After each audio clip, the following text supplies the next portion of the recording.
Please welcome the next President of the United States, President Donald J.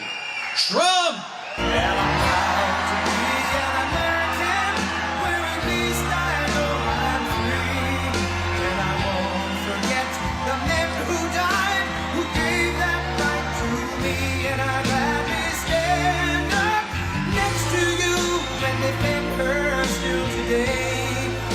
There ain't no doubt I love this land.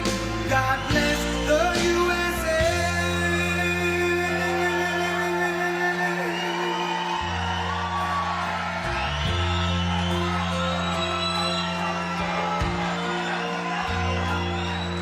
From the lakes of Minnesota to the hills of Tennessee, across the plains of from sea to shining sea, from Detroit down to Houston, and New York to LA, where there's pride in every American heart, and it's time we stand and say that I'm proud to be an American, where at least I know I'm free, and I won't forget the men who died, who gave that right to me, and I gladly stand up next to you and defend her still today, 'cause there ain't no doubt I love this land. God bless the USA.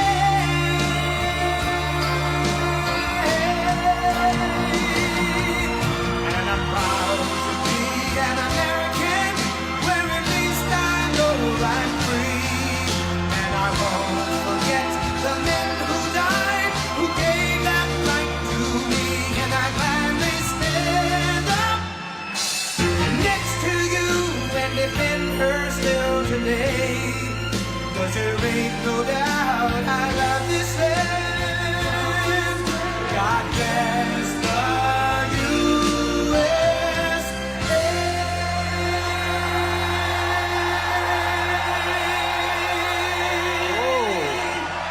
Thank you very much. Wow. That's a big crowd. That's a big crowd. Listen to that. They want change. They want change.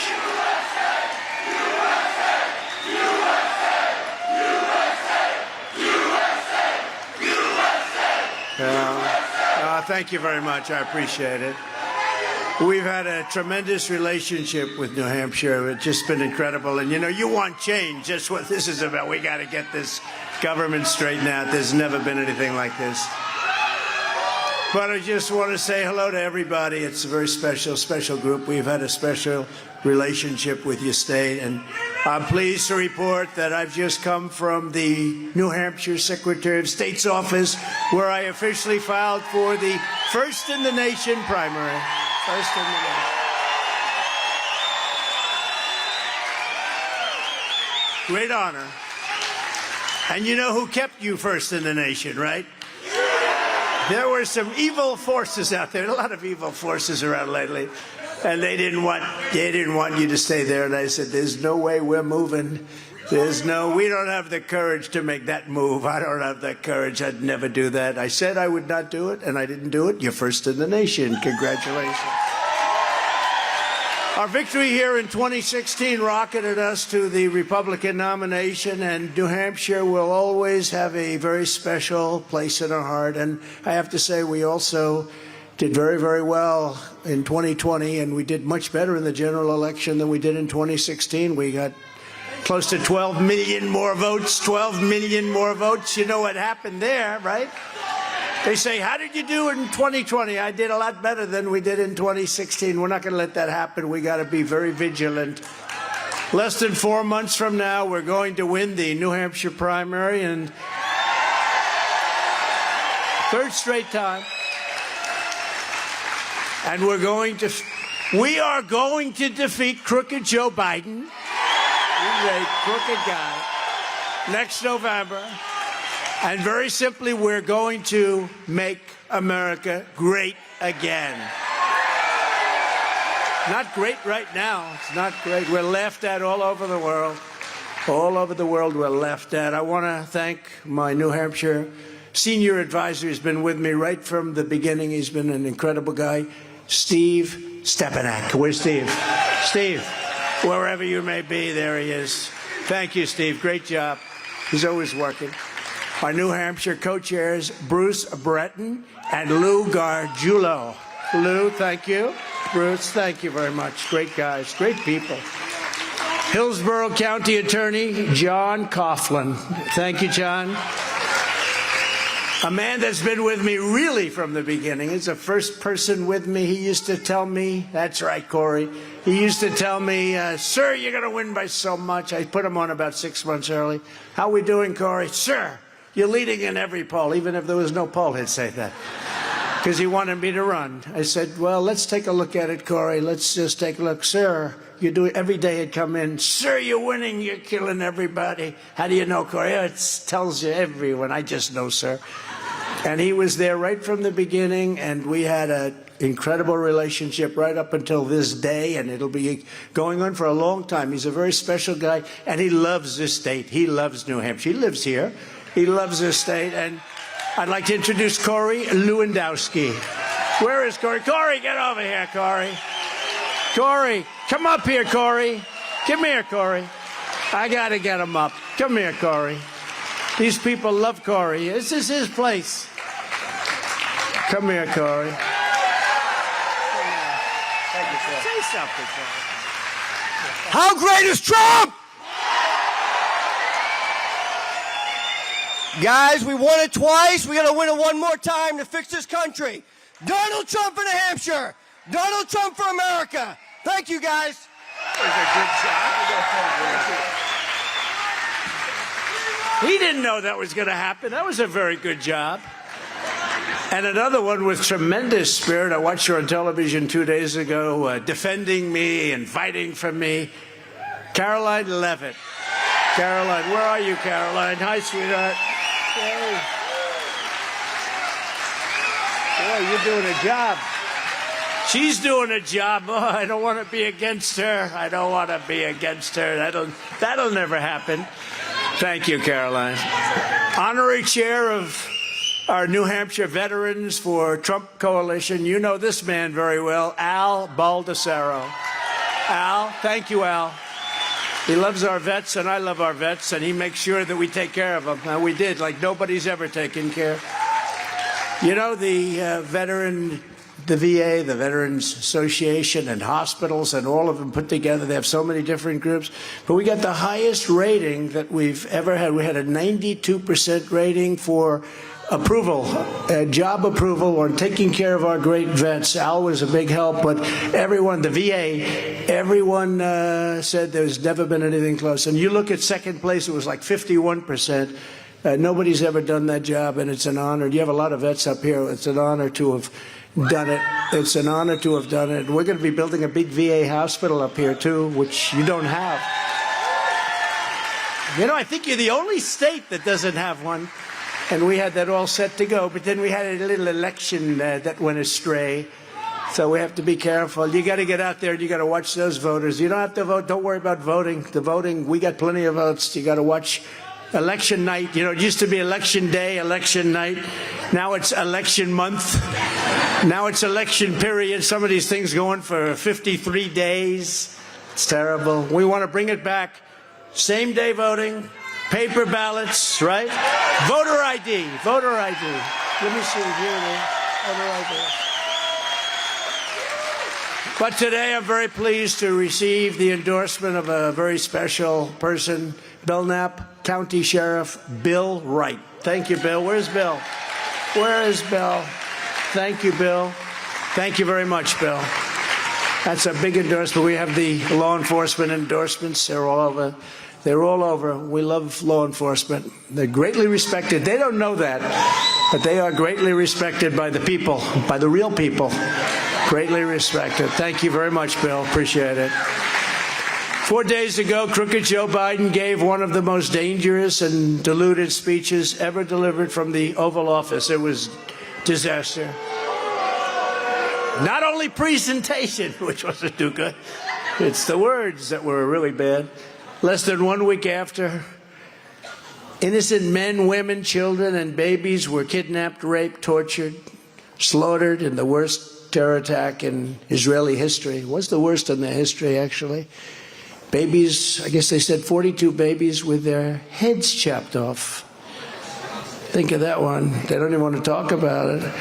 Crooked Joe went before the American people and said that if you want to support Israel, then you have to give a blank check for the proxy war also in Ukraine, having to do with Russia and Ukraine, which is another one. By the way, it would have never happened if we were president. If we didn't have that election, you wouldn't have that. You wouldn't have inflation. You wouldn't have had the attack on Israel. You wouldn't have had a lot of the horrible things. The world is exploding. If you take a look, I mean, the whole world is exploding.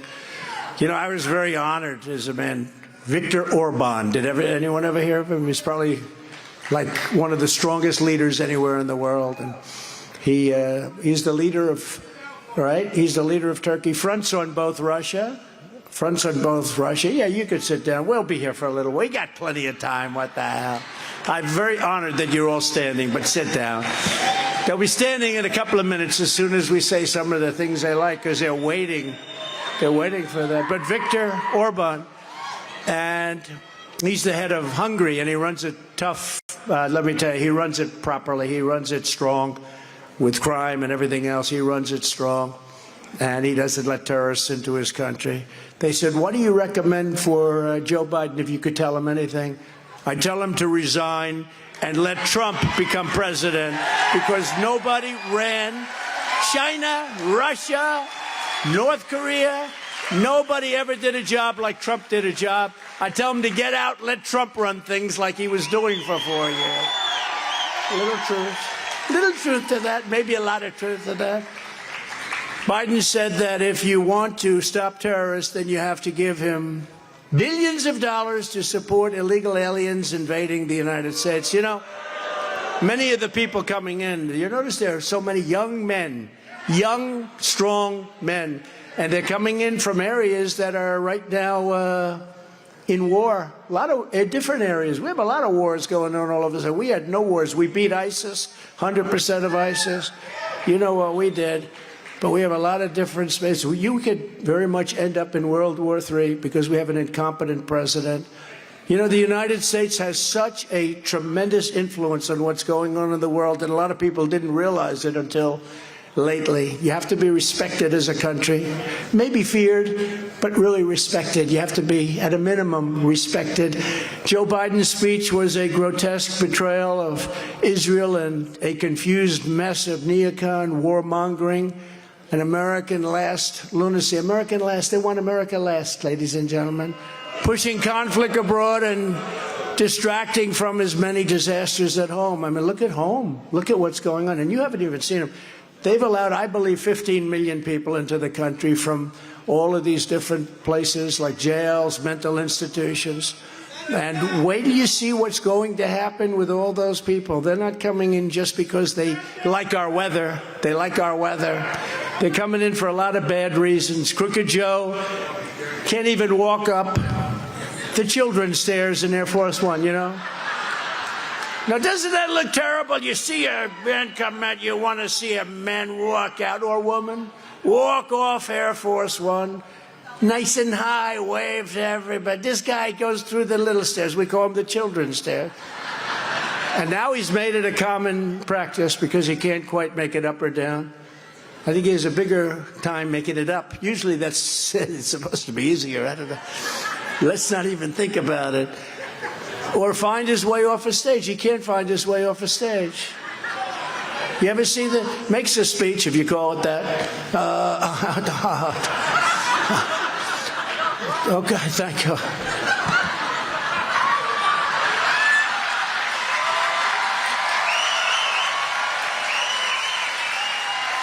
And they're screaming at him. They're saying, no, you got there, you got there. And then he can make a bad speech, but you got to be able to see, you know, you came in here. I can even go out there. I see there's an exit there, exit here. You got exits all over. It's unbelievable. And this guy's in charge of the most dangerous time in our history. He's in charge of it. And the weaponry is so massive and so powerful that this won't be World War II or World War I with army tanks running around shooting at each other. World War III will be an obliteration. It'll be something like nobody's ever seen before. And we have a man that's not capable. He's not capable. They're really good at cheating on elections, but that's not him. That's a whole group of radical left lunatics. To every American who's terrified that Crooked Joe's weakness will cause catastrophic global conflict, excuse me, it already is. I make this promise to you as president. I will restore peace through strength, and we will stop World War III. We will not have World War III. And I know all the players. I know them all. I know them all. Because it was Joe Biden with his weakness and what he did with Iran and others that caused the attack on Israel. That's very simple. They would have never attacked. They would have never attacked Israel. Never. Russia would have never attacked Ukraine. You wouldn't have inflation. You wouldn't have any inflation right now. It was energy that went up like skyrocketed. He stopped it. Just no more. Let's have everything. Thank you. He sounds like a good candidate. Who said that? Who said that?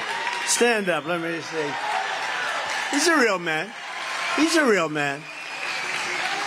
Unlike Joe Biden, I will stand with our friend and ally, the State of Israel, 100%. We'll stand with him 100%. And unlike Crooked Joe, I will fully support Israel's mission of ensuring that the terrorist group Hamas is defeated, dismantled, and permanently destroyed. They have to destroy them. And they have to be careful in their type of attack.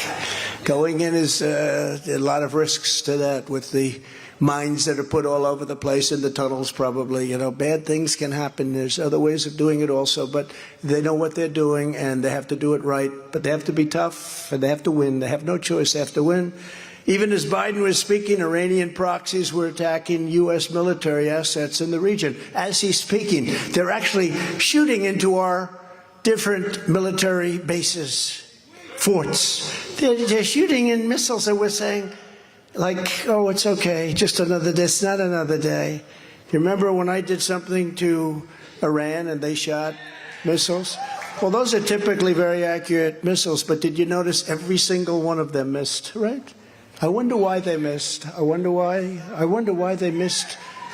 They went at a certain base that we had, a lot of people in that base, but they all landed a little outside the base. I wonder why. Someday you're going to think about that. Then you're going to think about, did we know they weren't going to hit the base too? But they didn't hit us. They needed some kind of reply, I guess, but they didn't hit us. Crooked Joe is not feared, he's not respected, and he's regarded by our enemies as a joke. They don't even believe it. When I'm president, America will be respected again like never before, just like never before. And our enemies will know that if they harm a single American, we will hit them faster and harder than they've ever been hit before. In addition, upon my inauguration, and it's our inauguration, I call it, our. It's not mine, it's our. We have to bring our country back. It's not an easy thing to do. Would you believe what's happened to the USA in the last 3 years? But I will immediately reinstate all sanctions on the murderous Iranian regime. You have to do that till we have a deal. If you will not enforce sanctions against Iran, then you do not stand with Israel. It's that simple. It's all about Iran. It's not about these others. It's all about Iran. They know everything that's going on. They probably laid out the game plan. And Joe Biden won't do it. I wonder how much money he's receiving from Iran, do you think? He gets a lot from China. That we know. But I will do it. When I came into office, Iran had $70 billion in foreign exchange reserves. It was loaded up with money. That's from Obama. Its piggy bank was full, and it was also full of terrorists. By the time I left, they had nothing. They were broke. They were broke. The Iranian regime could barely afford to turn out the lights. And we had a lot of interesting discussions. We would have had a deal with Iran, one that was good for everybody, one that was good for them. They might have not have known it at the time, but it would have been good for them. But that not give them access, we cannot give them access to nuclear weapons. We would have had a deal within 1 week after the election. I believe that. I believe that. They were ready to make a deal because they were so, they were poor.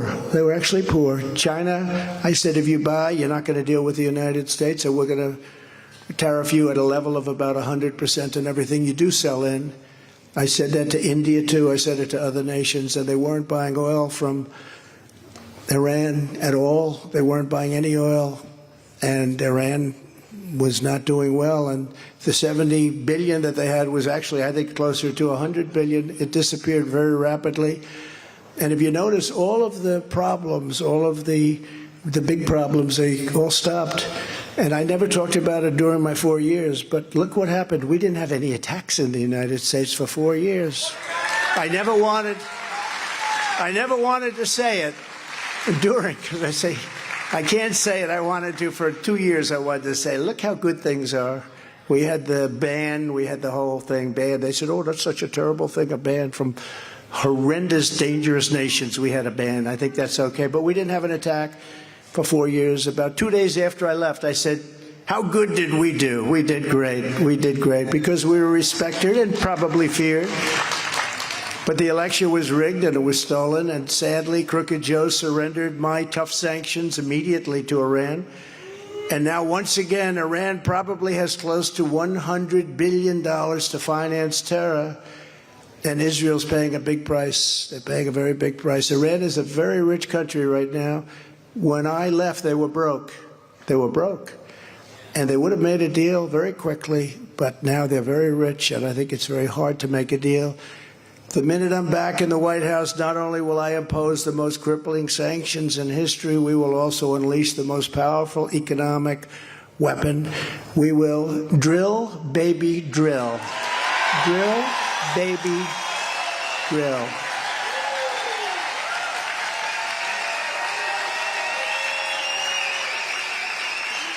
Most powerful weapon. Can you believe what we're doing with the electric cars? All electric. Nobody wants them. Oh, we want all electric. Darling, I'd love to drive to New Jersey, but the car won't go that far. I don't want to stop. I don't want to stop 7 times, darling. Remember the old days when we had those old-fashioned cars that would just drive you to New Jersey and back on a tank of gas? It's nothing like the modern times when we have to stop 7 times to get a charge. Under the Trump administration, we had energy independence, and soon we would have been energy dominant. We were going to be selling our energy to Europe instead of Russia, selling it. And we would have been taking in hundreds of billions of dollars. We would have been reducing our debt. We would have gotten our debt, which is tremendous now, tremendous. I was doing that, and then we got hit with COVID, and we had to do other things. We got hit with COVID at the end. We had to do other things. Nobody has ever had an economy, and we did it twice. We did it twice, and actually the second time was really harder because of COVID. We did a great job with that. Never got the credit from the fake news, but we did a great job. We handed him something that was very good. And I got the price of oil below $40 a barrel at some points. Think of it. Gutting Iran's ability to finance war and terror. And likewise, Russia. Russia wouldn't have been able to prosecute the war against Ukraine at $40, but at $100 and $115, and now it looks like we're going up to records. With Biden, the price of oil is nearing $100 a barrel. It's going to be much higher than that soon. And they have all the money they want. So these people that like to fight wars that have oil are making a fortune. Nobody's ever made a fortune fighting a war, but they're making a fortune, far more than anybody has ever made before as a country. And they pay the radical Islamic thugs as much money as they want because they have so much money. Crooked Joe surrendered our energy independence, and he made Iran rich again, really rich, and he made America very poor. We're a very poor nation. We owe $35 trillion. We're very poor. And he used the reserves, our strategic reserves. He took it out so that he could have lower gasoline prices for cars. It wasn't meant for, politics. It was meant for wars. And we're now at the lowest level in our strategic reserves in history. In history, nobody's ever remembered. We're down at the bottom. We've never been at a level like that. I poured in a lot. In fact, if it wasn't for Congress, we would have had, I had a deal to buy it for $25 a barrel and even lower than that. But we bought a lot, and we got it at great prices. And it wasn't for the Democrats, we would have had that whole thing filled up at about $25 a barrel. But they thought, oh, you shouldn't do that.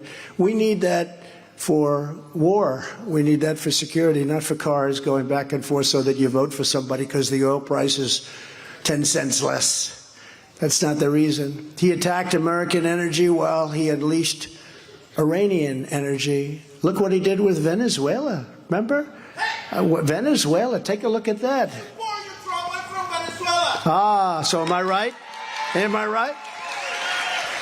Venezuela, we would have had something done with Venezuela. You could have gone back there. Now you can't. He's right. Thank you very much. And I didn't put him out there, by the way. He's not a campaign finance person. But you're right. We're pouring money into Venezuela on getting tar. They have very heavy tar. It's really tar that you have to burn. And you know where it gets burned? In Houston. It's the only plant, it's the only refinery in the world that can do it because it's very heavy, very dirty. And we're doing it, and we're taking it out of Venezuela instead of under our feet. We have liquid gold under our feet. We have more than any other nation, more than Saudi Arabia, more than Russia, more than anybody. And it's beautiful. Light sweet. Did you ever hear of light sweet? Do you know what that is? Light sweet. I call it liquid gold, and we have more than anybody. He funded Hamas and Hezbollah. Hezbollah is now starting, you see, in the north. How about the security person, top security person for Biden said, I hope Hezbollah doesn't attack us from the north because that's where we're most vulnerable. Can you believe it? The following morning we got attacked from the north. No, can you believe the guy he's a national security advisor? I hope that Hezbollah doesn't attack Israel from the north because that's where we're the most vulnerable. The following morning they got attacked. But this is what we're dealing with. We're dealing with stupid people. Dealing with stupid people. He funded Hamas, Hezbollah abroad. Well, he launched a war on patriotic citizens at home. We're at war. Goes after all of us. I mean, he's attacking his political opponent. Nobody ever got indicted as a political opponent. When you're finished, president, but we're not finished. By the way, if I was, I probably would be right now having a good time in life. But I'm having a good time for a different reason, because we're going to make our country great again. We're going to bring it back.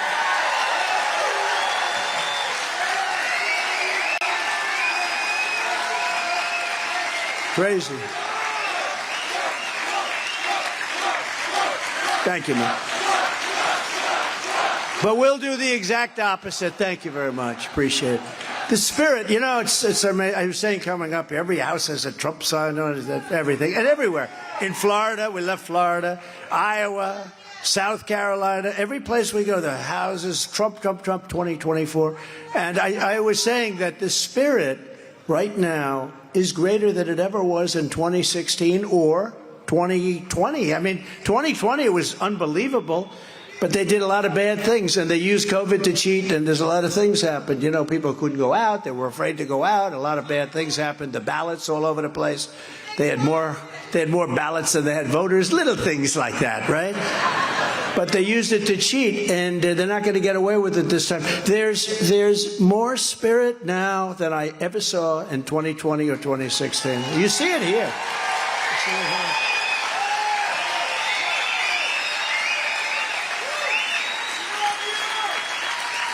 And I think the two reasons are, number one, you saw the job we did. We had the strongest border in history. If he would have, he goes to the beach a lot, right? If he would have gone to the beach and not done anything, he would have the best border. We had the best people. Tom Homan was incredible, right? You know Judd, right? Brandon Judd, he's fantastic. We had the best people anywhere. They're so Border Patrol, and by the way, ICE, these are great people. These are people that, I know some people in the front row, they're very tough, but they don't want to do the job that ICE does. They go into a pack of MS-13s and they fight. The fists are flowing, and then 2 minutes later, they start taking them out, putting them in paddy wagons, and we got them out of our country. But they fight. Who the hell else is going to do that job? And Brandon Judd does a fantastic job with the Border Patrol. So many great people. And they want to fix it. They could have an easier job if they just stand aside and let them all pour in. That's an easier job. They don't want it. They hate what they see coming in, and they hate that our country's gone to hell. They hate it. They are really amazing. They're great people. I will shut down Iranian energy, and I'll unlock American energy like never before, and we will once again make the Iranian dictatorship very poor. And we're going to make the American people very rich. Look, Iran was broke when I left. I don't want to use a term like that, but Iran was broke. And now they're rich. Over a 3-year period, they have close to $100 billion. They're rich as hell. That's peanuts compared to what they need to keep trying to destroy Israel and other things and other people. We will cut the cost of energy for New Hampshire families in half, and it'll go very quickly. You have the highest energy costs. Is anybody here not from New Hampshire? Anybody here well, we have a lot of travelers. They like to hear. And we're not, we do the rallies like once a month, but do those rallies. But, people come from all over the country. It's a lot of people, because this is really a very select group of people from New Hampshire, but a lot of people got in.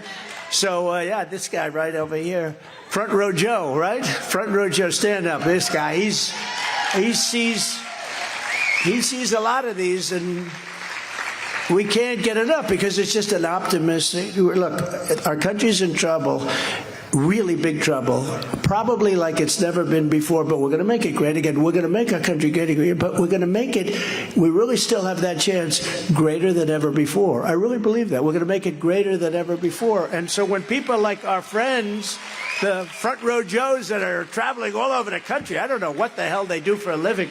They must have a lot of money. You must have been very successful. How many events have you guys gone to? This is my 67th rally. How much? 67. 67th rally.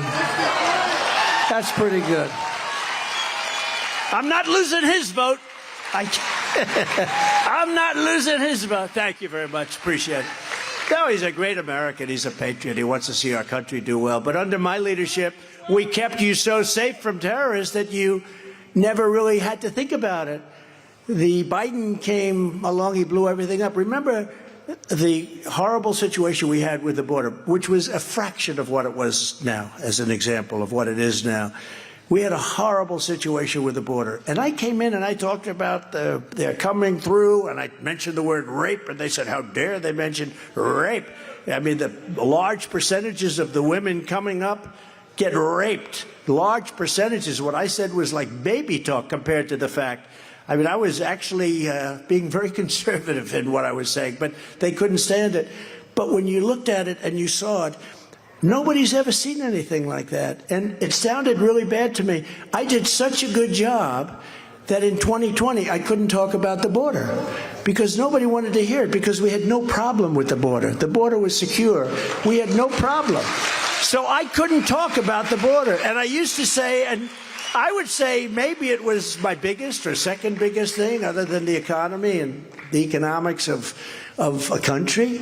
But it was just about my biggest thing. And I said, I got to talk about the border. I got so used to talking about it. They said, sir, nobody cares about the border anymore. You fixed the problem. Nobody cares. I couldn't even say I fixed the problem. People forgot we had a problem. We had a horrible border in 2016, and then we fixed it. I couldn't talk about it in 2020. I couldn't even mention. People start falling asleep. Then today, you don't mind if I talk about the border because, man, do we have to talk about the border. But Biden canceled my travel ban on terror-plagued nations. He threw open our borders, surrendered to the Taliban. He totally surrendered. That whole thing was so bad in Afghanistan. That was the lowest moment in the history of our country. He gave away tens of billions of dollars to Iran, swamped American communities with pro-jihadist refugees. That's a nice term, pro-jihadist.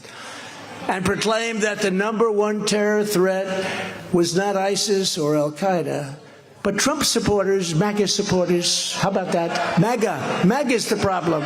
You know what MAGA is? MAGA are patriots. They're patriots that want to see our country be great. They don't want women raped on the streets. They don't want people mugged and beaten up.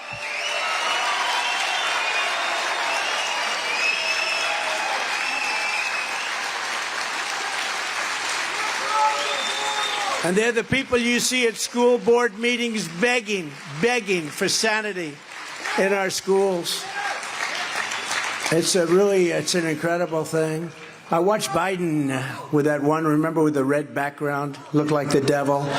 He had that horrible, I don't know, whoever his set designer. The same set designer does the same set of him on the beach.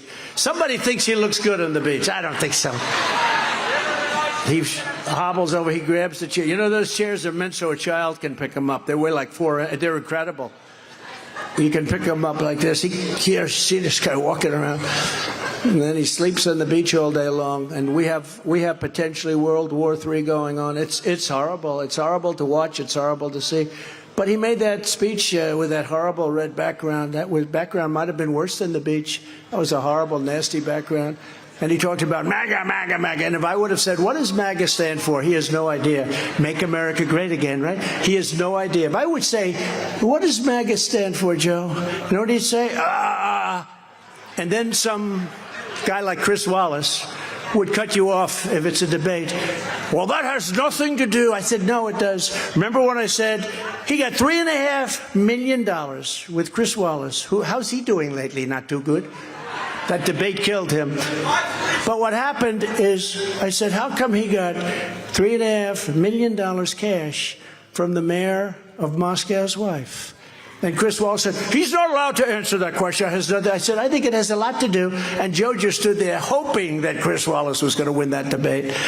But it's terrible because, you know, they're protected by the fake news media. I was proud to say that the fake news media today had the worst approval rating in the history of fake news. 34%. I don't believe it's 30%. I don't believe it's 34%. I don't believe it.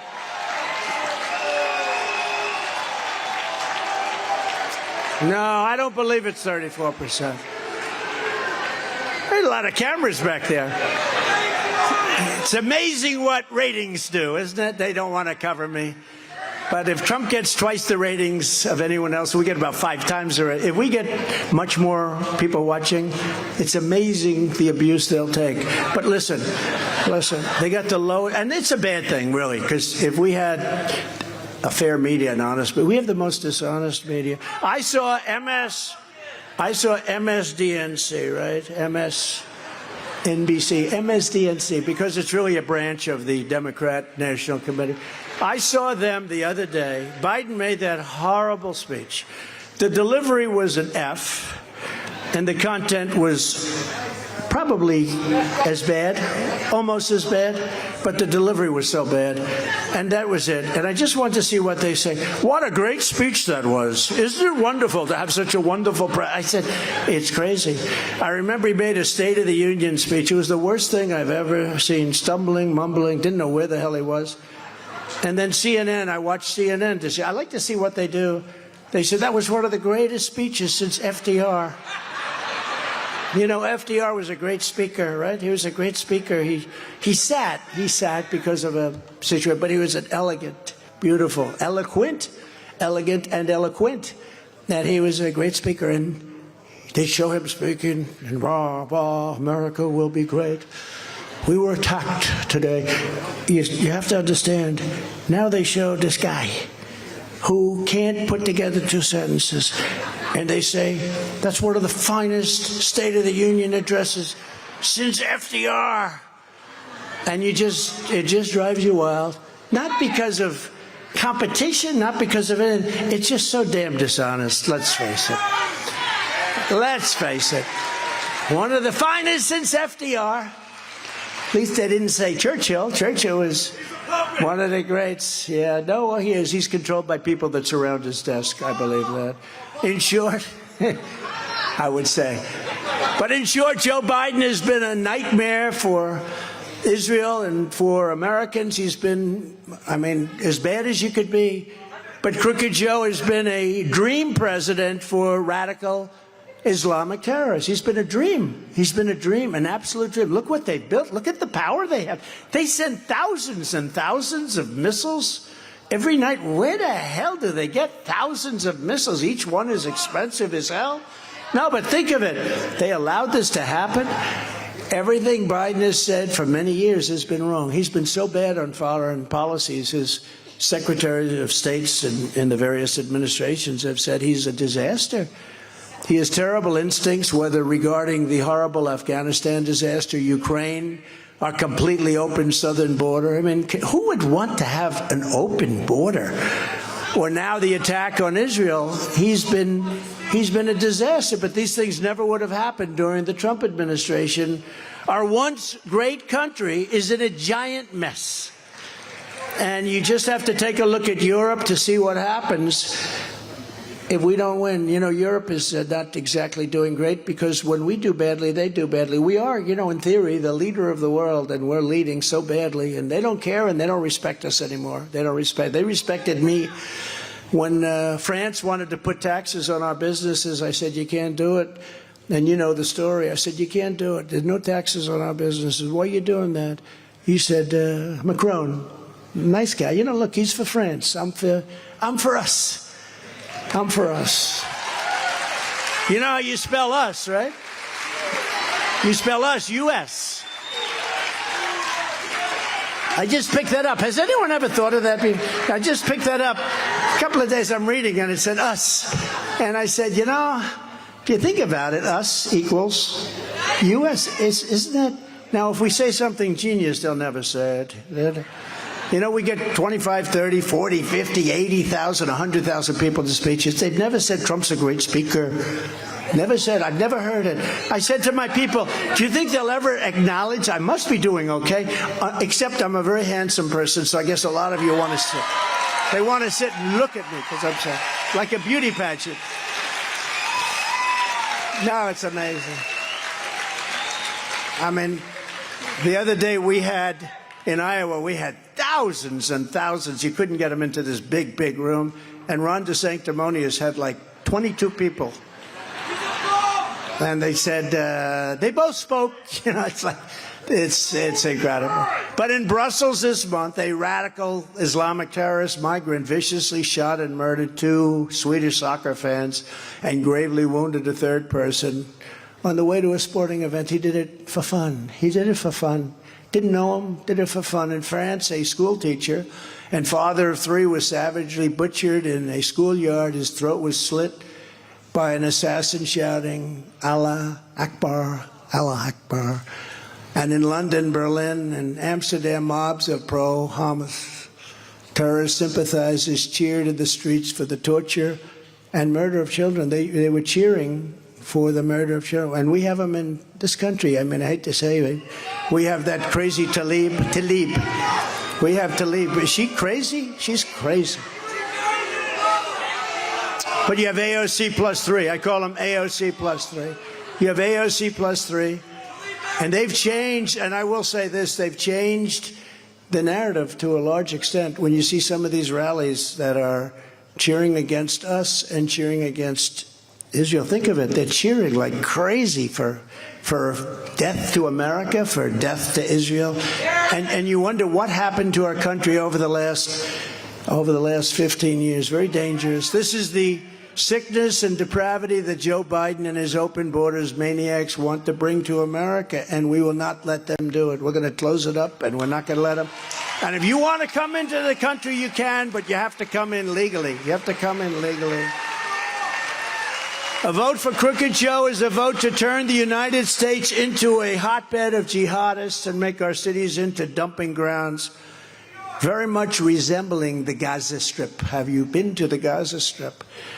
A vote for President Trump is a vote to secure the border, and it's a vote to keep radical Islamic terrorists the hell out of our country. On day 1, I will immediately restore and expand the Trump travel ban. Remember when they said, oh, that's so vicious, but it kept us safe. And it passed in the Supreme Court of the United States. They sued me in every different court. You wouldn't believe it. But on entry from terror-plagued countries and halt all of the refugee settlements to the United States. They want to come in. They want to bring the same people that are shooting rockets at Israel. They want to come into the United States. I don't think a lot of good things are going to happen. And I will implement strong ideological screening of all immigrants. If you hate America, if you want to abolish Israel, if you don't like our religion, which a lot of them don't, if you sympathize with jihadists, then we don't want you in our country, and you are not getting in, right?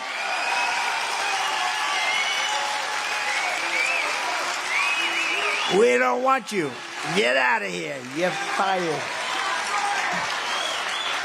Unbelievably, Ron DeSanctimonious, his campaign, which is dying like a falling bird from the sky.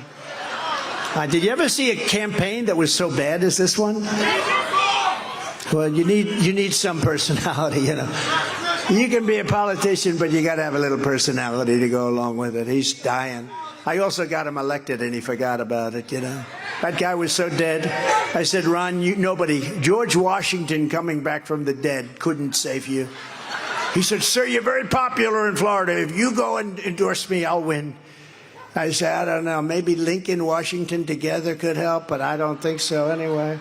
But I gave it a shot because I knew him just a little bit. I didn't even know him well, but he was one of the 150 congressmen that would be on television always fighting against impeachment hoax number 1 and impeachment hoax number 2 and other various and sundry other, hoaxes and scams and shams, scams and shams. And so he would spend, so I said, all right, look, let's give it a shot. And he went like a rocket ship. And the guy was winning by 40 points or something. He was the Secretary of Agriculture, a nice guy. But I didn't know him, so I didn't feel guilty. I didn't know him. I knew Ron a little bit. So I endorsed Ron, and he went through the roof, and he won. He ended up winning the primary in a landslide. Then he couldn't beat the crackhead that he was running against. And he was getting very bad poll numbers. I said, let's do a couple of rallies because they like me in Florida and I like the people of Florida. And we did some rallies, and they were massive rallies. And I said, you're going to win. I don't think so, sir. Because the guy that he was running against, you know who I'm talking about, him and Stacey Abrams, the biggest female in the party, the biggest male in the party, biggest meaning politically. Okay, biggest male in the party.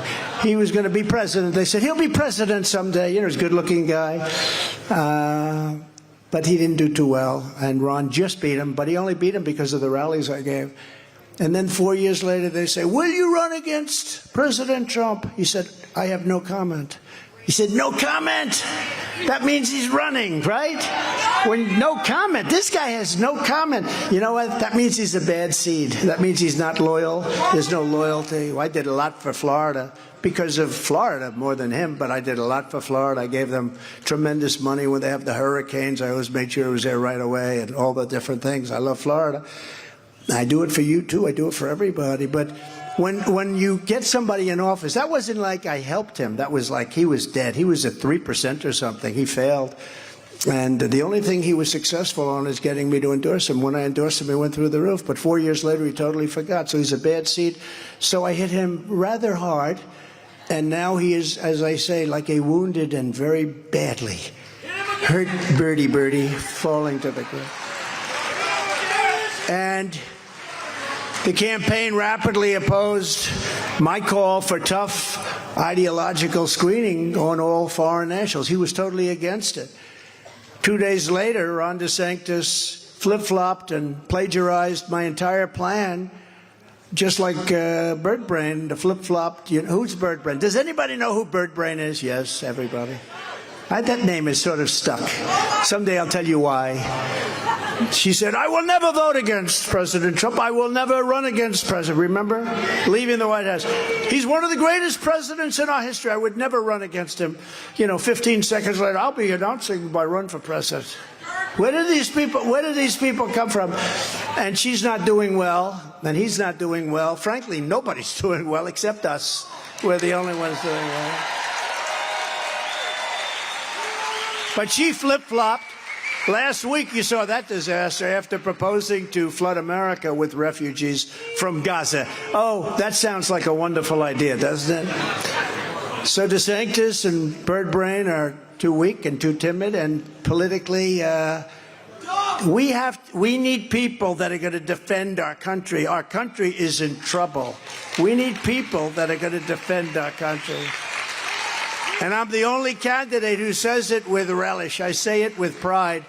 We will put all of us together, but I will be the leader on this. Put America first. We're going to put America first. Very simple. Biden puts America last. Under Biden, 270,000 illegal aliens were detected charging across our border. It's like an invasion. In September alone, it's a record. Nobody's ever seen it. 270,000. It's larger than most cities. Millions have infiltrated since he took office. I believe the real number is 15 million people. You know, you hear 3, 4, 5 sometimes. I believe the number is 15 million. Many are terrorists. Many of them are terrorists. Other countries are emptying out their prisons, mental institutions, and insane asylums. They say, please, sir, please don't use the name insane asylum. That's Silence of the Lambs stuff, you know? Hannibal Lecter was from an insane asylum. They said, sir, that's very tough. Of course, it's true, right? Yes, it's true, but it's a very tough. I said, then I'll say it if it's true. They're emptying out their mental institutions, insane asylums, their prisons, and their jails. And you have many, many thousands of terrorists pouring into our country. And I'll tell you, does anybody want to hear the snake? Because, you know, we have it. And people, they always want to hear the snake. But I love it. I think it's so emblematic of what we're going through. Because we're allowing people in our country that are going to do great harm to us someday. And we're going to get them the hell out. We're going to have the largest deportation effort you've ever seen. But I'll do it because I heard somebody just scream, could we have the snake, sir? Said, have you heard it before? Yes, maybe 10 times. But a lot of, who hasn't heard the snake? Okay, good. You know, it's like 25% of the room. So what it is it represents people coming into our country, the wrong people. Many of the people coming in, I would say a majority, because these countries, I know the presidents, the prime ministers, I know the dictators, I know they're all very street smart people. They're not sending their good people. They're sending others. But they are emptying out their jails, their prisons, their mental institutions, and they're coming into our country. We're like a dumping ground, and nobody does anything about it. And we are going to be suffering for a long time, but we're going to get them the hell out of here. We have no choice, because no country can sustain this. Forgetting about just the crime danger, which is tremendous. You see what they're doing to the cities, what they're doing. They're ravaging the cities. And you know, these cities, some of these liberal guys, they're all liberal Democrats running the cities, and it's incredible. They're putting them in luxury hotels. They're putting them in the finest hotels in the world. And our veterans are sleeping out on the street, dying, okay? So this is very emblematic, and we'll go and just have a little fun with it. What's fun about something so bad? But we got to make the best of where we are. Because in November of next year, we have to win that election. We can't play games. And you're going to go to those polls, and you're going to make sure you don't see boxes pouring in and votes pouring in and people with wheelbarrows carrying votes all over the place. On her way to work one morning, down the path along the lake, a tender-hearted woman saw a poor, half-frozen snake. His pretty colored skin had been all frosted with the dew. Poor thing, she cried. I'll take you in, and I'll take care of you. Take me in, O tender woman, take me in for heaven's sake. Take me in, O tender woman, sighed the vicious snake.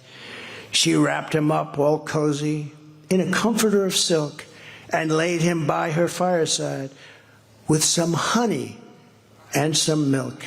She hurried home from work that night, and soon as she arrived, she found the pretty snake she'd taken in had been revived. Take me in, O tender woman. Take me in for heaven's sake. Take me in, O tender woman, sighed the vicious snake. She clutched him to her bosom. You're so beautiful, she cried. But if I hadn't brought you in by now, you truly would have died. She stroked his pretty skin again and kissed and held him tight. But instead of saying, "Thank you, ma'am," the snake gave her a vicious bite. "Take me in, O tender woman. Take me in, for heaven's sake. Take me in, O tender woman," sighed the vicious snake. "I saved you," cried the woman, "and you've bitten me, but why? You know your bite is poisonous, and now I'm going to die." "Shut up, silly woman," said the reptile with a grin. "You knew damn well I was a snake before you took me in." Right? Does that make sense? Does that make sense?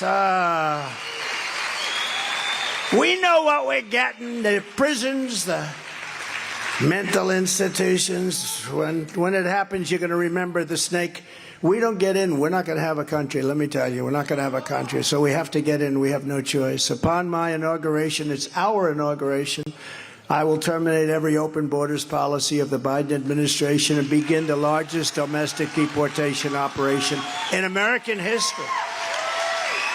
It's no wonder the far-left lunatics are getting desperate to stop our movement by any means necessary. Do you ever see where they say, "We want to run against Trump"? These are disinformation, misinformation people. Very small difference, but I'll give them both. Disinformation, misinformation. Every poll has me leading Biden by a lot. Leading the Republicans by 60 points, but leading Biden by a lot. In fact, the Washington Post had me leading by 10 or 11 points, and they said, "We think this might be an outlier." They couldn't believe it. They spent a fortune on a poll, and it says Trump is leading, which they don't like to hear. I don't even know why. Why? What do we want? Low taxes, great schools, great security, great military, great this. Why wouldn't they want us, okay? Everything's the opposite. We want strong borders. Everything is the opposite, so you almost wonder why. I mean, unless they just want our country to be destroyed. But think of it, why wouldn't they? Why wouldn't they? Everybody should be for this. We want great education. Look at interest rates. Your interest rates now, you can't get any money. Anybody trying to buy a house? You're trying to buy a house, don't bother. Because you can't, the banks don't give you money. They don't have money, a lot of them. And the interest rate's over 8%. And I had it at 2.3% for a long time, too. Remember, I had a jawbone, the Federal Reserve. I had a jawbone, that guy. But crooked Joe Biden and the radical left have weaponized law enforcement to arrest their leading political opponent. Nothing like that's ever happened before. This is high-level election interference. They want to damage me so that when you go to the poll, well, I don't know. And it happens a little bit like these maniacs back there. Trump is facing indictment. This is a Biden indictment. This was done by the Biden White House. This is not an indictment. This is a Biden. I challenge the election. I challenge. And we're releasing proof more and more. I want this to go. I want that challenge to go because they don't have a chance of winning. Think of it. Think of it. We challenge the election. Every Democrat challenged the 2016 election. We challenge the election, and they indict you for that. Biden has boxes by the thousands that he wasn't president, so he wasn't covered by the Presidential Records Act. That's meant for this. I did nothing wrong at all. In fact, my boxes, it was secure. It was, everything was good. This guy, he sent them to Chinatown, to Penn, to Delaware, to all of them. He had somebody, the Corvette, in his garage, which was leaking with a garage door. You could cut those doors open with a scissor. They're the kind of door, you know, you buy them for like $200 on television, right? That's the door security. And Biden had a son who happened to be in that house. He stayed in that house. But you know where they had they had a lot of them? In a place called Chinatown. A lot of boxes were in Chinatown, and now it turns out that they moved in and out of Chinatown. And, you know, when you see what they do, it's just terrible. But it's, you know, that's a two-way street. That's a dangerous thing they've unleashed, a really dangerous thing. I wonder if my father would be proud. I got indicted 4 times in the last 12 minutes. I heard we were getting 2 more, but I heard the DOJ called, no, don't do it, because we've gone up in the polls every time I got indicted. Because the people understand it. Don't do it! No more. Don't do it. Don't do it. Don't indict that son of a bitch. Don't indict him anymore. This is killing us. We're going to indict him right into the White House. Don't do it. Stop it. Stop it. Enough. 4 is enough. The legendary Alphonse Capone. Did anybody ever hear? He would take a tough guy like these two guys up here. He'd slap them around. He'd shoot him if he didn't like him. If he gave him a dirty look, right? He'd shoot him right through the head. Alphonse Capone only got indicted once, right? I got indicted 4 times. And he didn't go to the Wharton School of Finance, right? I got indicted 4 times. But this is high-level election interference, and it's happening for a single reason, because I'm the only candidate they cannot run against. Look, the other candidates say, oh, well, we want to run because we can win. Every poll has DeSantis getting killed, Bird Brain getting killed. They're all getting killed. Every one of them is getting killed. And I'm leading by 10, 14, 12, 9, 4, 2, but I'm leading by a lot. So what they say is, we want to run against Trump. We're dying to run against Trump. Well, if they were dying to run, they wouldn't be indicting me 4 times. They wouldn't be working with the local DA and the local AGs. A beauty from this great AG from New York. She's a real beauty, that one. In the new Emerson poll. No, but when you want to run against somebody, you don't indict him. You say, oh, please, we want to run. Everything with them is a lie. It's all disinformation. In the new Emerson poll, we're leading the Republican primary field by 51 points. With Trump at 59, DeSanctimonious and Bird Brain now are tied at 8. So they're tied. And in the general, we're beating Crooked Joe by a tremendous amount, like 12 points. A friend of mine who's not that political said, I can't understand it. How come you're only leading by 12 against that guy? But they have unions, although I think the unions are going to be voting for me, frankly, because I think the unions have had it. But they have, traditionally, they've had the union vote. They have civil service. They have a big welfare vote. They have they start off with a very high base, very, very high base. That's good. Thank you very much, sir. That's very nice. He's a brave person. That's good. Thank you very much. Thank you. But we're trouncing everybody, and the radical left Democrats, they rigged the presidential election in 2020, and we're not going to let them rig the presidential election of 2024. We're not going to allow it. Look what happened to our country. And Washington, D.C., our capital, Washington, D.C. has become a dirty, crime-ridden death trap that must be taken over and properly run with kid gloves and beautiful, and stack it with money and clean it and fix it. I see marble that's got graffiti all over it, and what a horrible, dirty roads. I see roads that haven't been cleaned in 6 months. You'd see containers of McDonald's where the container is 6 months old. Cars have been riding on it. Water's been raining on it. And stuff has been laying on the ground. It's 2 inches thick. It's disgusting what's happened. It will be a part of my election. You know, it has been a part of my election platform. I used to run when I was would go out, see somebody, would go to a visit, or would go to the airport or something. And every time I rode through, my eyes are watching the medians. Like, you got to fix that median. That median's been broken now for a month. You got to this, you got to that. Why is there rust all over the place? Why is there paper?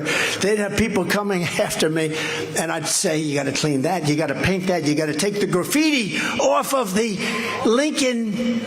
I'll tell you what, you look at the Lincoln Memorial where I go up there and they had graffiti on it. I said, I want that thing cleaned immediately. Immediately. They want to rip down the Jefferson Memorial. But I would have very open eyes. You know, being in real estate, I always kept clean properties. I like clean, well-run. You know, tippy-top, we say, tippy-top. We want them to be tippy-top. Well, our capital is the opposite of tippy-top. It's a shit house. Horrible. It's horrible. It's so horrible. You know, our parks are littered and dirty and disgusting. And many, many homeless are living there. We have to take care of our homeless. We have to get them out. This is the capital of, in theory, it should be the capital of the world. It's no longer the capital of the world, but it will be again. It will be again. We want it clean, we want it beautiful, and we want it safe. Last night, 2 people were shot, and that was a good night, okay? Every day, people are being shot, they're being killed, they're being badly hurt in good neighborhoods. In good neighborhoods. We're going to end that. You know, when they started ripping down monuments or trying to rip down monuments, I found an old statute. and I signed it immediately and had a news conference, and it said, if you touch a monument, if you do anything to destroy or hurt a monument, even if you don't do it, but you're trying to do it, you get 10 years in jail, effective immediately. And as soon as I did that, everything stopped. Everything stopped. I took over a mess. They even wanted to rip down a Lincoln statue. You know, Lincoln freed the slaves. Lincoln was a great man. He was a great president. George Washington, they don't like him either. In California, they have many schools that were named Washington High School. Many of those names have been removed. It's not even believable what's happening. But we will make the Capitol magnificent, more beautiful than it was. We're going to make it more beautiful than it was. I look at the sidewalks. The sidewalks are all cracked and dirty, and yet we spend hundreds of billions of dollars. We spend trillions of dollars giving that money to foreign countries, and we don't even know where it goes. You'll learn where it goes when you see these beautiful 400-foot yachts pulling up to the dock. Someday, oh, how did he make so much money? Let's not talk about it. You'll see what's going to happen. But our sidewalks are broken, our roads are disgusting. You have asphalt that hasn't been changed in 15 years, and it's in our big, beautiful streets with names on them. Pennsylvania Avenue. I did a hotel there, a great hotel. It was a big success. It was a great thing. I did it, and I sold it at the right time, obviously, because people aren't buying hotels there right now. People aren't visiting there right now. It's too dangerous. We have a capital that if you go there, you get shot. And we're not going to have that anymore. So we're taking over. And with this in mind, there's no way I can get a fair trial. You know, I'm supposed to be getting, because Donald Trump challenged the election. So let's put him in jail for the rest of his life, okay? Even though it was a crooked election. Do you ever know, they only go after the people that challenge the results of the election. They don't go after the people that cheated. Those people are free. Those people have no problem. If you want to challenge the result of an election, they hound you. Look what happened this weekend with two good people. They hound them and they scare them, but we don't get scared. We don't get scared. I'll tell you what, I don't mind being Nelson Mandela because I'm doing it for a reason. I'm doing it for a reason. Doing it for a reason. We got to save our country from these fascists, these lunatics that we're dealing with. They're horrible people, and they're destroying our country. I talk about threats from within and threats from outside.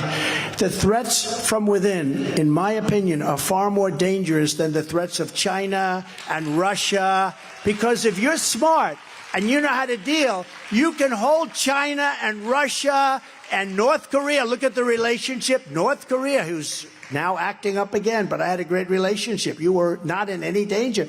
If you have a smart person, if you have the right person as president, they are not threats. You can get them to do things. You can get them to spin on tops. But these sick people from inside our country, these fascists and these Marxists and these communists, remember I said, we will never have a nation that's socialistic, right? We will never be a socialistic nation, ever. I said it at the State of the Union, and everybody applauded, but I was wrong. It's one of the only things. Did you ever see where they say Trump was right about everything? I was wrong. We didn't stop at socialism. We went right to communism, Marxism, fascism. We never stopped. So I say that was wrong, because we're not socialistic. Right now, when they start playing with your elections and trying to arrest their political opponent, I mean, I can do that too. I can, if I win, which I hope we do, because we're not going to have a country, but if I win, I could then say, I don't know, this guy, this Democrat's doing great. I don't like the poll numbers. Attorney General, come down, arrest that guy, will you please? Give him a subpoena, indict him. That's the end of him. This is the first time in history that somebody's been indicted and his poll numbers have gone up. When you get indicted, it's true, because the people understand it's bullshit. It's bullshit. They understand it.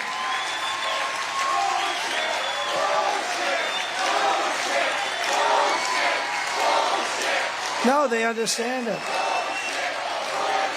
But if you're more of a normal politician, let's say you're a congressman, you're a senator, you're anything, you don't have a big voice. We all have a big voice, so I can explain what it is and you can make your own determination. And by the way, even the lawyers say these indictments are, it's ridiculous. But I could say to my attorney general, indict the guy that I'm running against because he's killing me in the polls. And generally speaking, that guy's gone. He's out of politics. I've seen it 100 times where a man gets indicted, he's a congressman or something, and he goes to the mic within 5 minutes. Ladies and gentlemen, I'll be leaving to defend my honor, and I will be spending a lot of time with my family. I will be spending great amounts of time. I love my family and my wife so much. I will be spending great amounts, and I will fight for justice. And that's the end of him. You never hear from him again. You don't know what the hell even happened. Nobody ever checks. But with me, we took the opposite approach. We exposed them for being lunatics and being horrible people. But we can do, they've unleashed something, and it's a very bad thing. It's very dangerous what they do. Fannie Willis in Atlanta. People say, what was the crime? The DA, they say there's no crime in New York, which is, by the way, controlled by the DOJ. They took their top guy in the DOJ and put him into the DA's office. How the hell would you like my life? Would you like my life? Well, I have to go home. Darling, I'd like to explain something. First Lady, she sends her regards, by the way. Darling, I had a rough day at the office today, darling. I love you very much. I got indicted. And next week I'll be indicted again, and the following week again, and then again, and again, and again. I have to call up Ivanka. Ivanka, hi, honey, how you doing? Great, Dad, how's it going? Well, I got indicted at 5 o'clock this afternoon. Oh, that's not good. I said, no, it's not. How would you like this, though? Seriously, it's a terrible thing, and I try and take the light side of it, but it's a very bad thing for the country. It's very dangerous, very, very dangerous. And think of it, got indicted. Every one of them is just ridiculous. But think of it, thank you, because if I said it twice, I'd get in trouble. But think of it, got indicted for stuff that they've been doing for years. Did you ever hear Maxine Waters and these people talk? The way they talk, we're going to this and we're going to that. I won't even say what she says. Because you know what they'll do? They'll say, I said it. They'll take the Maxine Waters off and they'll just have me say what she said. They'll say, he said that. But that's what they do because they're fake news. But did you ever hear some of these people talking about the viciousness? When you see them in a restaurant, you go in there and you know what you do to them, right? If I ever did that, problems. And then remember when Biden? I'd like to take him to the back of the barn. I dream of that. You know what I do with him? Oh, I dream of it.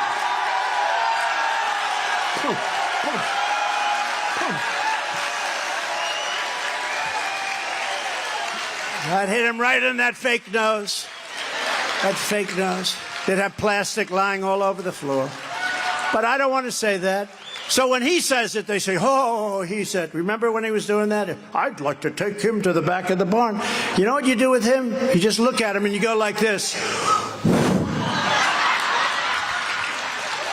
But, so he can say that, and they say, oh, did you hear him? If I said it, they'd say I was violent. I was violent. There's two standards of justice. It's a very bad thing, but it's a very unsafe thing for our country, very bad thing for our country. And the fake Biden-inspired fraud case, as an example, against me, brought by the corrupt Attorney General of New York State, Letitia Peekaboo James. And New York State has become very sadly, look, I love New York, I love it so much, but it's become a crime-infested place. Crime-infested, filthy, dirty. The job they do is horrible. Where people and businesses are fleeing to other states in record numbers. It's her, and I have a highly partisan judge, a real political guy right out of the clubhouses. And he's been overturned many times by the appellate courts. And he defrauded me. They defrauded me. Because I have a house that's very valuable, and they try and make it like I'm increasing values. And honestly, it's a very conservative number, but they valued a house that's worth 100 times more than the number they use. Let's say 50 to 100. They valued it at $18 million, and people say it's worth anywhere from 50 to 100 and maybe even that more. They defrauded me, and he called me a fraud before I even got to court. I said, how the hell can a guy do that? Called me a fraud before I got to court. So my assets are worth much more than listed on the 100% disclaimed financial. You know what a disclaimer is? You have a clause up front. It says, do not believe these statements. They were made by management. They may be high, they may be low, they may be this. But do your own due diligence, do your own research, do everything. Do not believe a word in them. So we have, number one, statements that are the financial statements are less than the actual values by a lot, by a tremendous amount. That's number one. They said it was just the opposite. She campaigned, I will get Donald Trump. She didn't know anything about me. I have the greatest assets, like the hotel. I have it listed for X dollars. I sold it for much more than I have it listed for. All my property. I built a great company, cash, very little debt, all the stuff. And I have this monster going around in court, and she's got a judge that wouldn't change. He wouldn't give it to the commercial division where it belonged, but it really belonged nowhere because it should have never been brought. This was a case that should have never been brought. There were no victims except me. You know, the banks say, like, what are we doing here? He paid off his loan. He never had a default. He was a great customer. They said, we don't care if he paid it off. We think he may have been overvalued, which is very subjective. But even if it's subjective, I don't even say that, it's much lower than the actual value. The banks were so thrilled. They don't even know what's going on. They said, no, he paid his loan. I never got sent a default notice. You know the way if you're late with a loan? You get a default notice. You have not paid. You have 10 days. I never got a default notice. I paid them off. And many of them I paid off way early. So we go to the appeals court. We won on the statute of limitations because they went back, back to the Stone Ages. And, when he was 12, no, they went back to the Stone Ages. They went way, way back. You have like a 5-year term. You have a 3-year term. Sometimes you have a 6-year term. But the appeals court gave me a total victory. And this radical left judge, he's a Trump-hating judge, hates Trump. He refuses to accept the appeal court's decision. So the case should be dropped immediately. It's amazing. So we have a judge that's out of control, and he's totally afraid of Peekaboo James. He's totally afraid of her. He's intimidated by her. And she convinced him that Mar-a-Lago, which is probably the most valuable home anywhere in the United States, probably by far, is worth $18 million instead of numbers that are 50 to 100 times greater than that.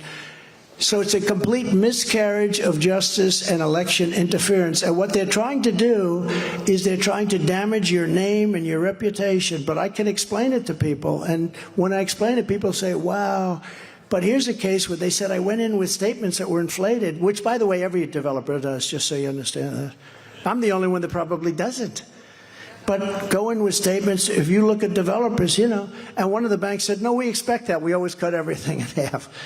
But he didn't have to do that with us. They said we were very happy with him. He was a great customer. And I'm being sued for fraud. The only victim is me. And this was election interference. They want to damage your name and reputation so that instead of a room that's packed with thousands of people outside trying to get in, you have 1/3 of the room here. Or you have, like DeSantis, you have 25 people here. And they can't get out fast enough. Every time the radical left Democrats, Marxists, communists, and fascists, which is what they are, every time they indict me, I consider it a great badge of honor. I really do. I really do. Because I'm being indicted for you. Thank you very much. I appreciate that. Front row Joe, would you like to accept a couple of indictments? He says, no, I don't want to be. No, that's true. But you have to be strong and you have to be very smart. These are bad people. Never forget, our enemies want to take away my freedom because I will never let them take away your freedom. I'm never going to let that happen. They want to silence me because I will never let them silence you. And in the end, they're not after me, they're after you, and I just happen to be standing in their way. That's all it is. That's all it is. They never had anything like this. They never had anything like this. They still haven't recovered from 2016. So they cheated like maniacs in 2020, but they still haven't recovered from 2016. They have a thing called Trump derangement syndrome at a level that nobody's ever quite witnessed before. Together, we created the most secure border in U.S. history. We built nearly 500 miles of border wall, actually more than that. And when I said Mexico will pay for the wall, they largely did, because they supplied us with 28,000 soldiers free of charge at our border. You know that, right? You remember I said they pay? Well, there's no way they can actually pay for it legally, because they can't say, here's a check for a wall that we own. Just no way you can do that. But they paid much more than that, because they gave us 28,000 soldiers free of charge. And they did a very good job. But when I first asked them for that, I said, I'd like you to give us 28,000 soldiers. That's the amount we need to protect our border while we're building the border wall, which is mostly built. Actually, we finished the big section and everything that I said I was going to do. And then I was going to add 200 miles more, because all of a sudden areas that weren't a problem become a problem. It's like water, right? And we're going to do another 200 miles. We had everything bought.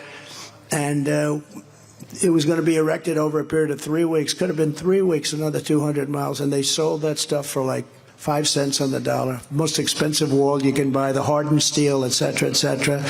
But it's just a shame. That's when I realized they wanted open borders. I said, nobody wants open borders. Nobody that loves our country, unless they're very stupid. And they can't be stupid, because you can't cheat on elections that well and be stupid. So they're smart, but they are evil. They really are. They're evil. They've got some. They hate. They must hate our country. I ended the NAFTA disaster, the worst trade deal ever made, and replaced it with the brand new USMCA. That's Mexico, Canada, the best trade deal ever made. Although actually, the deal I made with China, I think, was probably the best. $50 billion they have to buy every year. But then I don't even usually mention it, because when we got COVID, the whole thing, once COVID came in from China, Wuhan, remember I said it came in from Wuhan. Everyone said, why would he say that? It came in from caves. First they said it came in from Italy, which was not nice. Then they said it came in from France. Then they said the American soldiers brought it in, right? And then they admitted it came in from China. But it came in from Wuhan. It came in from their lab. But I took on communist China like no administration in history, bringing hundreds of billions of dollars pouring into our treasury when no other president had gotten them to pay this country 10 cents. They never talked to China about that. I then gave the farmers and New England lobstermen $28 billion. You know, I gave your lobstermen $28 billion. And you know the ridiculous 500 square miles of the ocean that they wrote off. They said you can't go fishing there, you can't go for lobsters, you can't do anything on this piece of ocean that was fine. I said, what was the purpose? They had no idea. They couldn't even explain it to me. Probably, you know, they said environmental, but had nothing to do. The lobstermen from Maine and from your state, right? Is that right? Did I do it? And I ended it. And they went out, you know, instead of having to be in a boat for 2.5 days to get to an area where they're allowed to fish and grab the lobsters and all the things that they did, they couldn't afford to do it. It was a disaster. I ended it entirely. And then they came back. You guys know what I mean. Who's from Maine? Anybody from Maine? Am I right? Right? And I opened it up fully so they could fish and they could do what they have to do right, you know, offshore. And everybody was happy. And then he came back within 2 weeks. He signed it off again. He wrote it off. It's a horrible thing what they're doing. I fully rebuilt the U.S. military, created Space Force, defeated ISIS. I defeated ISIS. 3 weeks I defeated ISIS. And I was the first president in decades who didn't start a war. Remember, Hillary said, he will start a war. No, my personality kept us out of war. She said, his personality will get us into World War III. No, my personality kept us out of World War III. Kept us out. When I told, as an example, going back, when I told Mexico, you got to pay for it, well, why do we have to pay? Because you're letting all these people pour into our country. You're going to have to pay. Well, we won't do that. Yes, you will, 100%. No, we won't. No, 100% you'll pay for it. And he thought I was like, what, is he crazy? I'm talking with the top person in Mexico, not the president, who I have a great relationship. I didn't actually want to have that conversation. I wanted to have it with somebody else because I really like the president. He's nice. But he had to do this. So I said, no, you'll pay. You'll pay 100% of it. He said, no, we won't. Yes, you will. And here's the story. If you don't pay it, we're going to sign a tariff. I have the papers right in front of me on Monday morning. This was a Friday. On Monday morning, we're going to tariff you, tax you, 25% on every car that you sell into America, 25% on every product that you sell into the United States, and that's far more money than the cost of 28,000 soldiers. And he said, you wouldn't do that. I said, I'm ready to sign it right now. It'll start on Monday morning at 7 o'clock in the morning. Everything that you sell into this country will be taxed or tariffed at 25%. He said, may I excuse myself from the room, sir? This is the guy that said, no way. I said, wait, before you excuse yourself, there's a couple of other things we want. We want stay in Mexico. We don't want anybody coming into our country. We want catch and release, but we're releasing them in Mexico, not into the United States. All these stupid things. I gave him a list.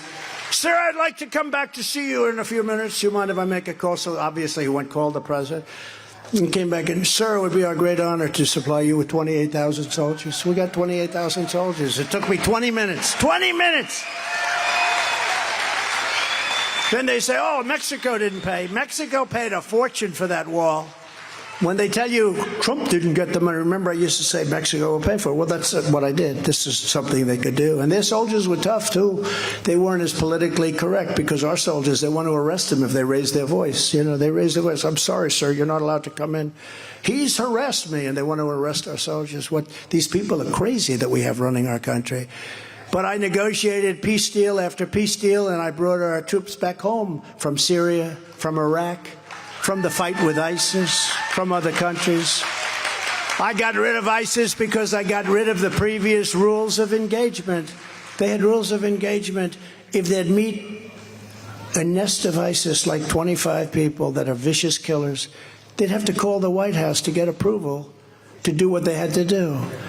And so I get in there, the first night I'm in there, I get a call at 3 o'clock in the morning. Sir, there's a colonel on from Iraq, and he'd like permission to wipe out a nest of very bad people. I said, does this happen often? Yeah, no, Obama wanted them to call, because sometimes they wouldn't give permission, sometimes they would. But I said, let me ask you, Colonel, where did you go to school? Sir, I went to school at West Point. And you studied military, and you're really good at it? Yes, sir, I'm good at it. I'm a warrior, sir. And then I speak to other people, too, a captain, a lieutenant. You know, they were calling, and I'd talk to them. I said, where'd you go? I went to West Point, sir. Or I went to Annapolis, sometimes along the shore. They had such incredible weapons. And I went to Annapolis, sir. I was first in my class. I said, wouldn't you be better off making a determination as to what we do with these people? Yes, sir. Anyway, I gave them the right to make their own determination, which is and within a period of 4 weeks, it was over. It was over. We also had somebody that, you've heard that story, but General Cain, Raising Cain. But let me just tell you, we have a great military. They're trying to turn them woke. It's not going to happen. But we have a great military, and it's really worked. But, you know, we had some bad leaders recently. We had leaders that are, I call them television generals. But we have great generals there. We have great admirals. We have great people. We have, you know, I rebuilt the entire military. We rebuilt a lot of the military. And sad that we had to give $85 billion of it, which is actually, believe it or not, a small chunk, but we had to give $85 billion to the Taliban. Do you know that the Taliban now is the second largest seller of military equipment in the world? They're selling the 700,000, because they don't need 700,000, they probably need 10,000 guns and rifles. 70,000 trucks. If anybody owns a beautiful used car lot in New Hampshire, if you have probably 200, it's a lot. That the inventory is too big, you're doing something wrong. 70,000 trucks and cars and vehicles, many of them armor-plated, many of them costing over $1 million each. We left it all behind because we're stupid. We left it all behind. And then we left Bagram because I was getting them out. I'm the one that got it down to 2,500 soldiers. But the one thing I was doing, we were keeping Bagram. It's one of the biggest Air Force bases in the world. Cost us billions and billions of dollars years ago. Billions and billions years ago. It's got runways that are 20,000 feet long, which is the biggest and the strongest. Could land anything on them. And I was going to keep that, not because of Afghanistan. I was keeping that because they're 1 hour away from where China makes their nuclear missiles, right? And you know who has that Air Force base now? China. China! Together we saved America once before, but we will save America again, and again, we're going to make it better than it ever was. And here are just some of what we will do when we become the 47th president of the United States. Before I even arrive at the Oval Office, shortly after I win the presidency, I will have the horrible war between Russia and Ukraine settled. Look, that's a war that would have never taken place. Putin would have never done it, It'll be done very quickly. The United States must also build a state-of-the-art missile defense shield. Look, we got to have a missile defense shield. We got all these maniacs in all these countries, not only countries, big countries where you can talk and, you know, they have a lot to lose also, but you have people getting nuclear missiles. I wanted to stop that. We had it stopped with Iran. We have to have a shield. I want to build a shield around our country, and these shields work. Frankly, if Israel didn't have a shield, you wouldn't have Israel today. You wouldn't have. They stop thousands of rockets a week. But we have to build a much more sophisticated shield, and it's going to be made right here in the USA, so it's not all bad. And a lot of it's going to be made in New Hampshire. A lot of it's made in New Hampshire. We're going to have a nice big shield. And for years, American taxpayers have bankrolled space-age missile defense system to protect foreign nations. We do these incredible things, and we give it to foreign nations. We have very little ammunition now. How about Biden? A couple of months ago, he says, we have a problem. We have very little ammunition. Can you imagine? Let's assume that's true. It is true. But who would say that? You don't say that. Ladies and gentlemen, we have communist China and we have Russia that hate us. I want to say right now we have very little ammunition. He actually said we have very little. Even if it's true, number one, we shouldn't have been in that position. But we have given so much ammunition to other countries, and particularly Ukraine. We don't have any ammunition. These people, well, it's like the guy I told you about. Well, you'll be making a lot of our ammunition. We had so much ammunition, we were blowing it into warehouses. We were taking warehouses all over the country, storing our ammunition. We had so much ammunition, and now we have very little, just like in the strategic reserves. We have very little gas. Under my leadership, we will once again protect our own people with our own missile defense system capable of blasting China, Russia, Iranian missiles out of the sky. And we will, in addition, have offensive weapons that will be second to none. We'll have the greatest weaponry. We have the best people. You know, Russia stole we call them the super dupers, right? They go super fast. They stole that during the Obama administration. They stole the plans. It was all very highly classified. They stole the plans and they built it. Americans deserve an Iron Dome, and that's what we're going to have. We're going to have an Iron Dome around our country. And we'll save a fortune because a lot of countries that we protect, number one, they can't stand us. Number two, they don't deserve protection. The money we waste is incredible. I will end Joe Biden's inflation disaster, and we will quickly rebuild the greatest economy in the history of the world. Very quickly. It's going to go fast. Get ready.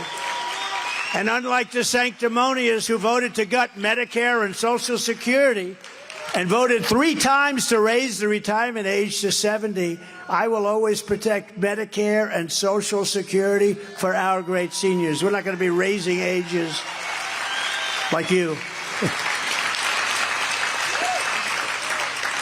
We have so many other things we can do, like, as an example, utilize what's under our feet, liquid gold. We're going to make so much money with our liquid gold.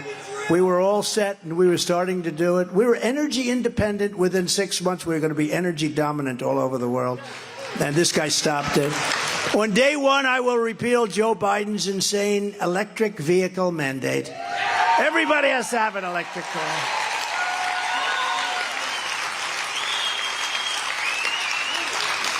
Under a Trump administration, gasoline-powered engines will be allowed, but child sexual mutilation will be banned. Can you imagine having to say that? Now, can you imagine having to say it? Can you imagine 15 years ago if you had a politician? Can you believe I'm a politician? I got to say I'm a politician, I guess. But can you imagine you had somebody up here running for office and you said, we're going to ban child sexual mutilation. People would say, is this guy crazy? Of course so. Or we're going to give parental rights back in our schools. Who would think they've taken it away? They're arresting parents. They're arresting parents. I will also sign a new executive order to cut federal funding for any school pushing critical race theory, transgender insanity, and any other inappropriate racial, sexual, or political content on our children. And I will not give 1 penny to any school that has a vaccine mandate or a mask mandate.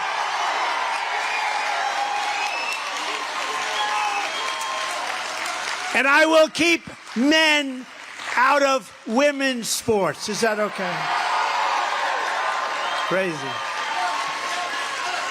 You ever see some of the records that are being broken? Records that were good for 18 years, and now they're being obliterated. Yeah, weightlifter. He says, do. He wants. But can you imagine weightlifting records being broken by 150 pounds? They'd put an ounce on each side, 1 ounce. They'd put another ounce on the other side. They'd try. They couldn't do it. A guy comes along. Have you lifted before? No, not really. Bing. It's terrible. The swimming. Look at the swimming records, right? The swimming records are being shattered. And you know, it's very demeaning to women what's taking place here, Blake. And people are afraid to talk about it. Even like the swimmers on the swimming team I was watching, I'd rather not. They're afraid to talk about it. This is like fascism. This is crazy. They're afraid to talk about it. But we'll get rid of men in women's sports. That's not happening. Just as I did for 4 years, I will fully uphold our Second Amendment. And we will restore free speech in America. Free speech.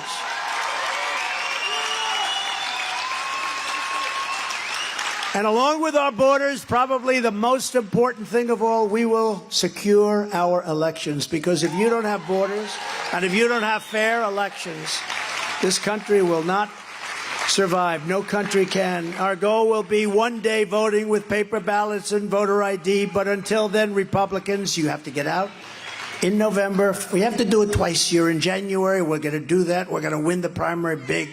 But we have to get out in November. We can't let them cheat. The only way they beat us is going to be if they cheat. They can't beat us otherwise. They don't have the votes. And we don't want to see those votes get manipulated. We don't want to get... The biggest problem, you know, they're all saying about don't vote on Tuesday, vote early. No.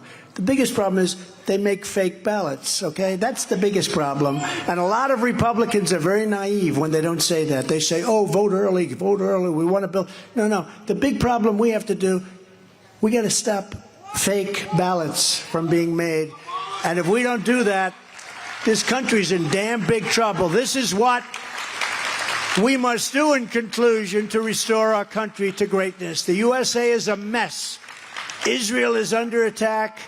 Our economy is cratering. You know it very well up here. Inflation is out of control. China, Russia, Iran, North Korea have formed together as a menacing and very destructive coalition. Our currency is crashing and will soon no longer be the world standard, which will be the greatest defeat of our nation in over 200 years if we lose our currency. And that's happening the way it's going right now with all this money that's being printed and horribly just handed to everybody for Green New Deal. Green New Deal is going to put you out of business. Just ask Germany, ask other countries that have gone a little bit that way. They're all building coal plants now because they were dying. They were going to die. It won't happen with me, not even a chance. Just like Russia would never have invaded Ukraine and China would not be even having a thought about raiding Taiwan. They were never talking about it. Russia was never talking about it. You know, people say, well, how do we know? Because for 4 years it wasn't happening, and it never would have happened with Putin, or it wouldn't have happened. President Xi would have never done it. Kim Jong-un of North Korea has tremendous nuclear capability. Everybody felt safe when I was president. I got along with him. You would have had a nuclear war if crooked Hillary was there. You would have had a nuclear war, the likes of which you've never seen.